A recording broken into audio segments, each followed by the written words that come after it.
Time slip. तो आइए time slip के बारे में आज जानते हैं। टाइम स्लिप एक फिक्शनल कॉन्सेप्ट है जो कहानियों, मूवीज या टीवी शो में देखा जाता है। टाइम स्लिप की कहानी में किसी व्यक्ति या ग्रुप की समय यात्रा अचानक और अनजाने तरीके से हो जाता है।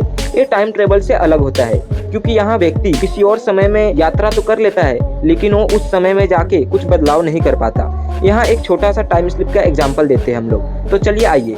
एक रोज एक पुराने हवेली में एक ग्रुप दोस्त समय बिता रहे थे।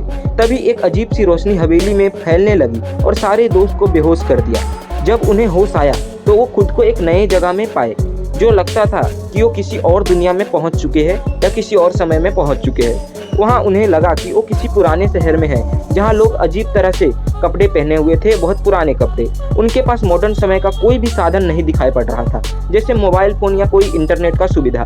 दोस्त समझने लगे कि ये कहीं उनकी मानसिक स्थिति ठीक नहीं है और ये सपने देख रहे हैं। लेकिन बाद में रियलाइज हुआ कि ये असली समय यात्रा है। उन्हें पता चल चुका था कि हमने टाइम ट्रेवल कर लिया है।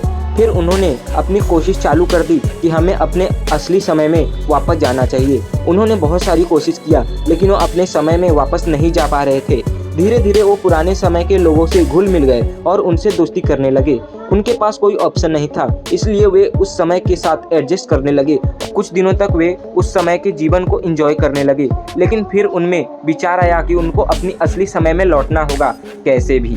जब तक वे असली समय में लौटने के लिए तैयार हो रहे थे, वे समय यात्रा का राज सुलझाने का तलाश करने लगे। वे हवेली के पुरानी किताबें और दस्तावेज पढ़कर समझने लगे कि वो टाइम स्लिप कैसे हुआ था। उनको मालूम हुआ कि वो जिस हवेली में रुके हुए थे वो पुराने जमाने में एक प्राचीन काल्पनिक मंत्र से भरी थी जो समय यात्रा को संभव बनाता था। ये मंत्र का पता लगाने के लिए दूसरे शहर में खोज करते रहे और एक पुरानी किताब का पता चला जिसमें मंत्र का विषय में लिखा हुआ था। धीरे धीरे उनको मंत्र का उपयोग करने का तरीका समझ आया और वे हवेली में वापस जाने के लिए तैयार हो गए। जब ये मंत्र का उपयोग किया तो एकदम से रोशनी फिर से चमकने लगी और वे अपने असली समय में लौट आए। उनको असली दुनिया में लौटने के बाद उनको लगा कि ये सब एक सपना था, लेकिन उनके मन में वो अनोखा अनुभव हमेशा के लिए भर गया था।